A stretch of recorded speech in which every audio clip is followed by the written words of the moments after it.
श्री राधे।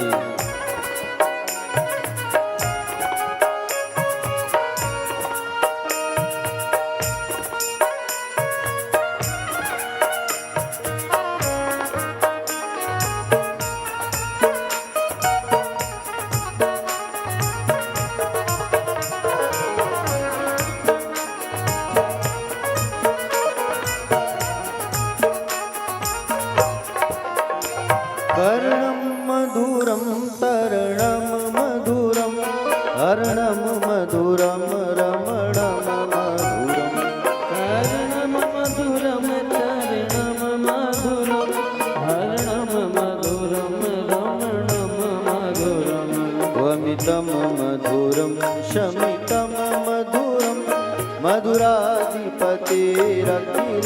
मधुरं शमितं मधुरं मधुराधिपतिरखिलं मधुरं गुञ्जा मधुरा माला मधुरा यमुना मधुरा वीची मधुरा गुंजा मधुरा माला मधुरा ज्ञान मधुरा वीची मधुरा सलिलं मधुरं कमलं मधुरं मधुराधिपतिरखिलं मधुरं सलिलं मधुरं कमलं मधुरं मधुराधिपतिरखिलं मधुरम्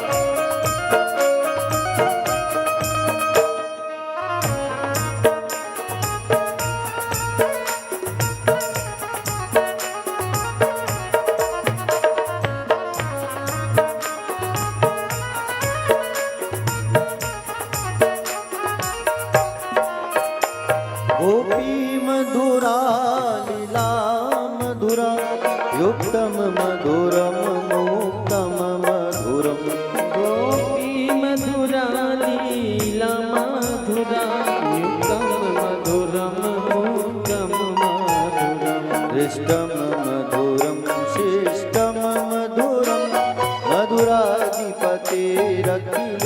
मधुरं कृष्णं मधुरं शीतं मधुरं मधुराधिपतिरखिलं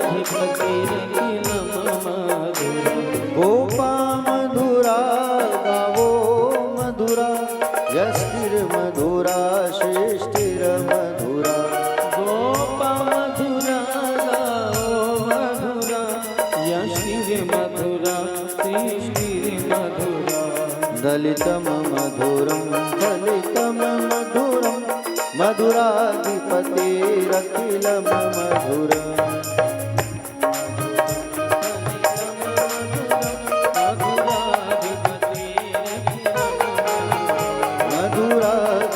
मधुराधिपतिरखिलं मधुरं मधुराधिपतिरखिलं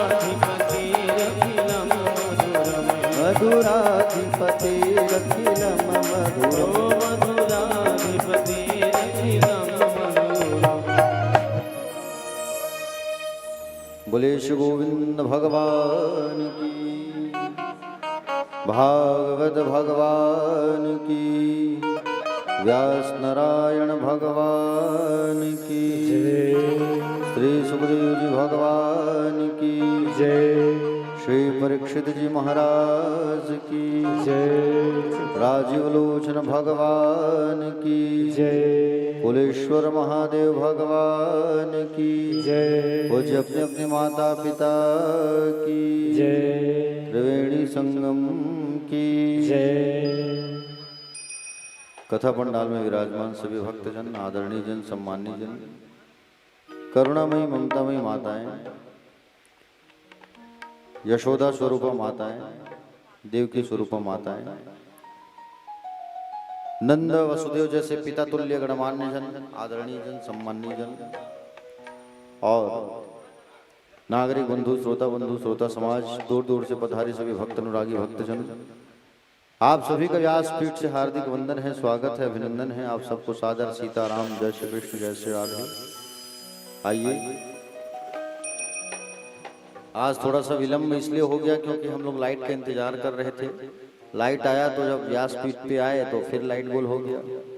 चलिए कोई बात नहीं, आइए, अब तो जनरेटर भी आ गया है, लाइट गोल हो तो कोई दिक्कत नहीं। आइए सब मिलकर के थोड़ा सा भजन करते हैं भगवान का, उसके पश्चात कथा में आगे प्रवेश करेंगे। बोले प्यारे प्यारे ब्रज किशोरी श्यामा प्यारी की।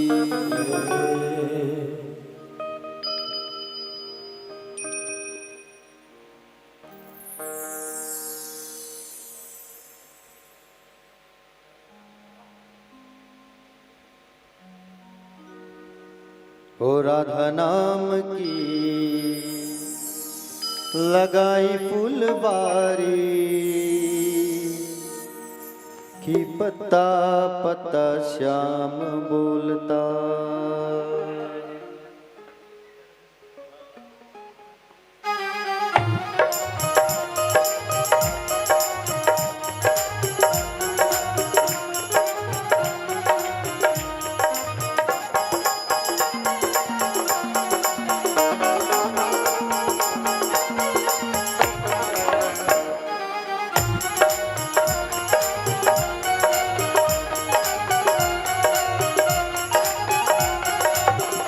राधा नाम की, ओ राधा नाम की लगाई फुलवारी कि पत्ता पत्ता श्याम बोलता। राधा नाम की लगाई फुलवारी कि पत्ता पत्ता श्याम बोलता। राधा नाम की लगाई फुलवारी कि पत्ता पत्ता श्याम बोलता। राधा नाम की लगाई फुलवारी कि पत्ता पत्ता श्याम बोलता। कि पत्ता पत्ता श्याम बोलता, कि पत्ता पत्ता श्याम बोलता, कि पत्ता पत्ता श्याम बोलता, कि पत्ता पत्ता श्याम बोलता। राधा नाम की, ओ राधा नाम की लगाए फुलवारी कि पत्ता पत्ता श्याम बोलता। राधा नाम की लगाई फुलवारी कि पत्ता पत्ता श्याम बोलता।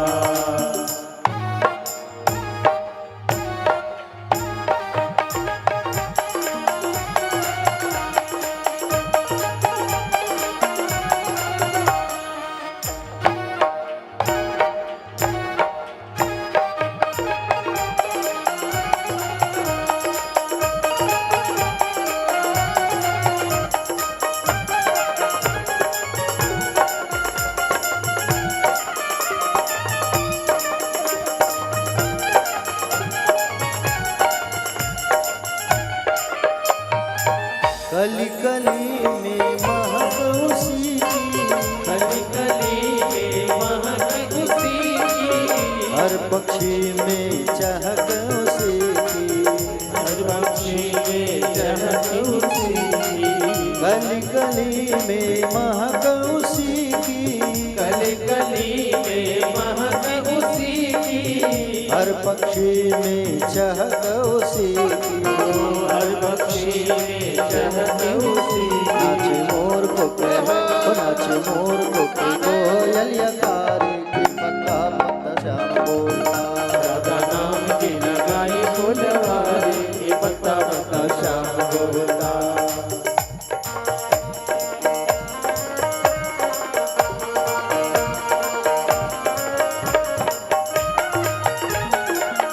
जय हो।